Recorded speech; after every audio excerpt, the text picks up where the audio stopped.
let me get through this. Somewhat lackluster with the exception of Geiger and Redcoat. So, uh, Action Comics just had a sort of well, not sort of, I guess it is, an out of continuity story set in the 70s.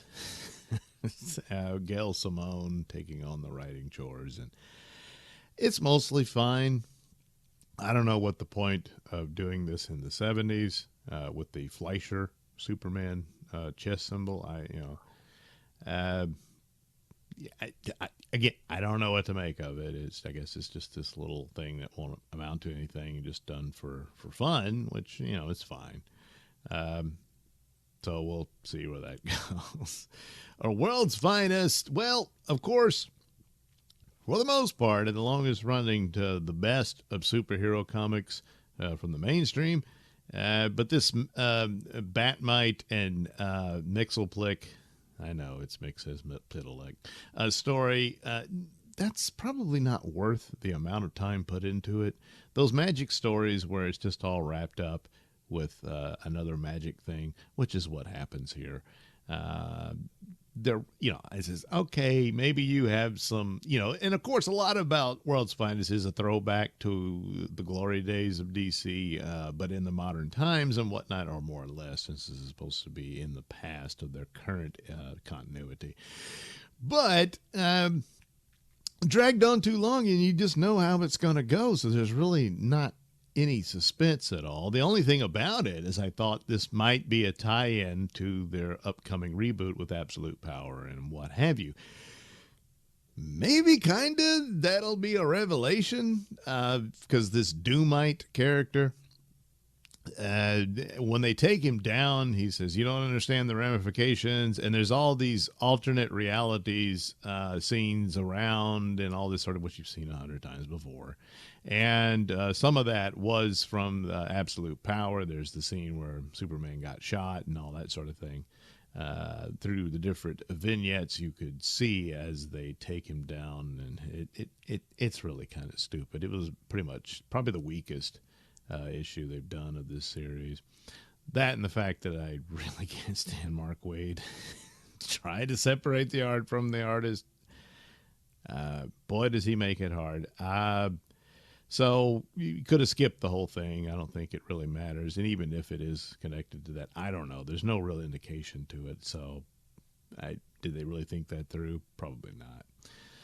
So there you go. The Incredible Hulk over at Marvel, continuing on with their horror thing, which was rather impressive and an interesting take, but it's 14 issues in, and the same thing. I mean, now, the poor girl's trapped, and, if Hulk and Bruce could get over their hissy fit with each other, maybe they can save the poor girl.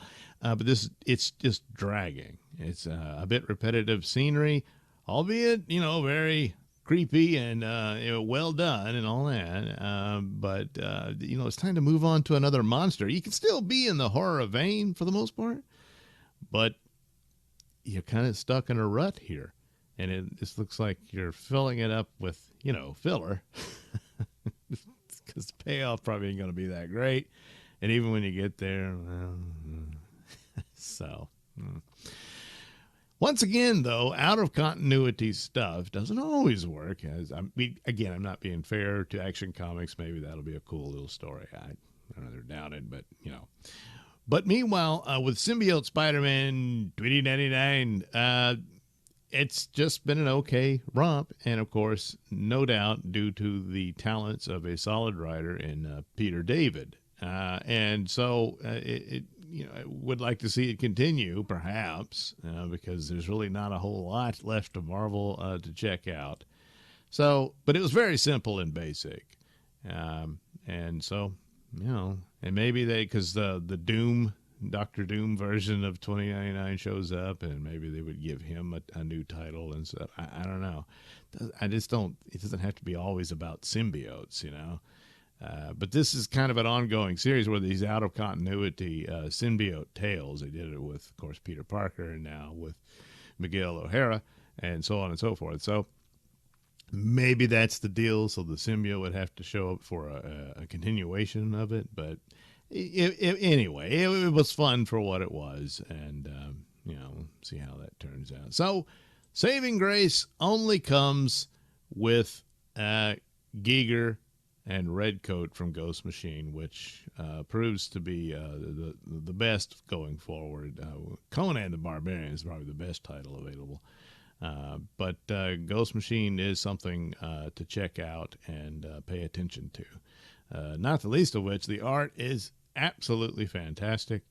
And yeah, it just continues to do well. So of the two, Geiger was the best. Is a rather sad and haunting and tale ongoing, of course. And trying to save his dog, his two-headed dog. You got to have appreciation for that. And in quite the jam, and it is quite the cliffhanger. So, and it says someone won't survive. So, obviously, Geiger will. But two-headed dog or the atomic knight? Odds are the knight will go, because even though Geiger loves the dog, and people would be really mad if you kill that dog off.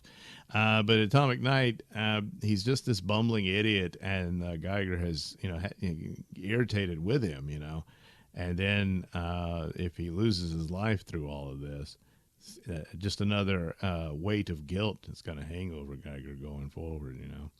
Redcoat, well, it's this mystical story and all that sort of thing, utilizing American history, but very bizarre in that take, and seems to be setting up George Washington as a villain. Not crazy about that, but perhaps there's a twist somewhere in this, but for the moment, that appears to be the case. Well, I mean, look, if it ends up pissing me off, well, I can drop that too. There's other Ghost Machine books, even though they're all connected, except maybe Rook isn't, but the others are. Anyway, but still, the two best. There were two other titles, but I lost track of them, and I bought them out of sequence. So that was Batman: The Dark Age and Wolverine Madripoor. So I'll need to catch up on the other issues and review those properly. So that's how that goes. Meanwhile, when it comes to DC's reboot, the purpose of which would be to introduce their own version of Ultimate DC. I can't use the word ultimate, so it'll be absolute, of course. And only a few brief images come along. Images come along, and first saw Batman in black and white. There he is in color. Superman with a ridiculous hairdo, and Wonder Woman being a tatted up Amazon, flying.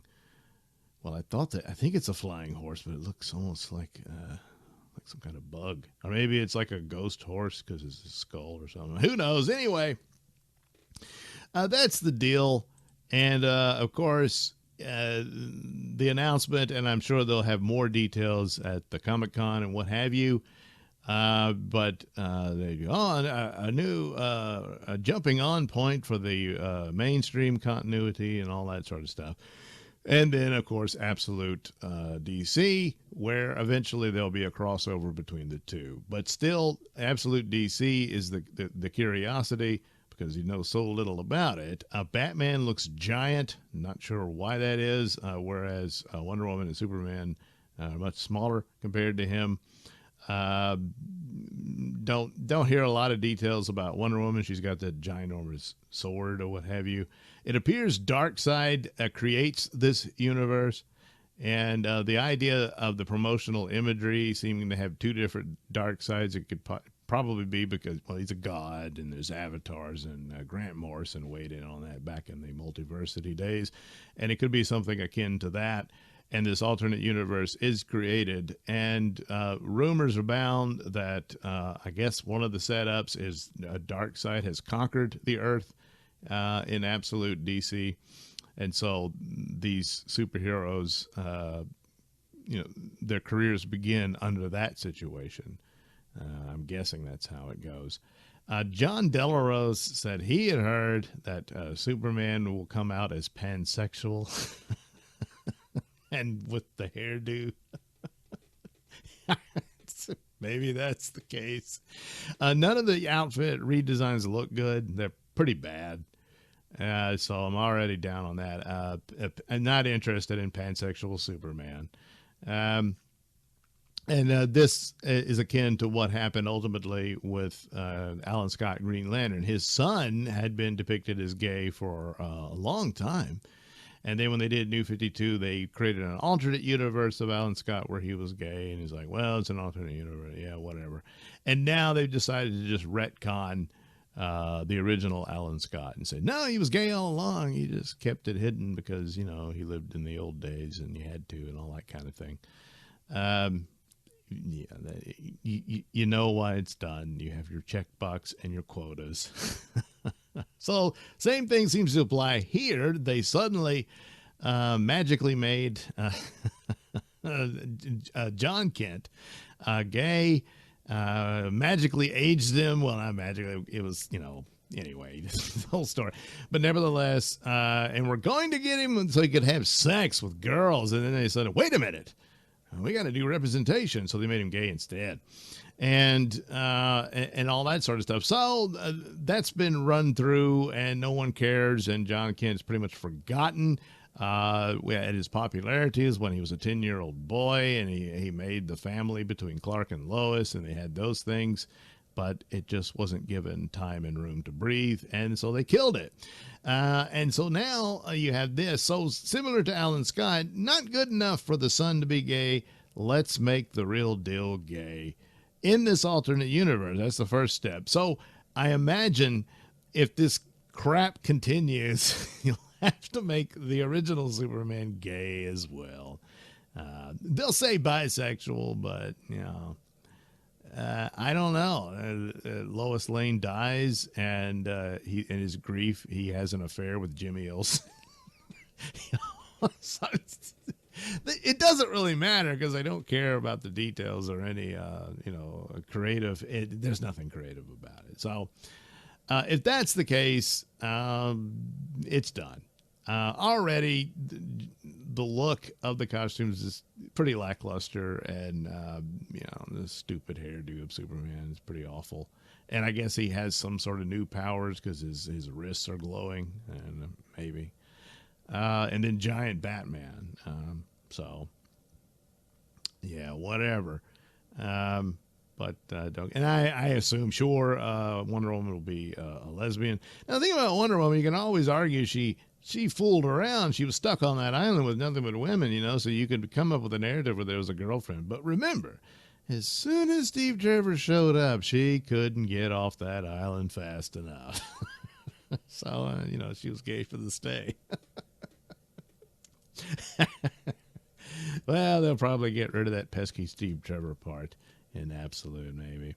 If they're still pursuing that meaningless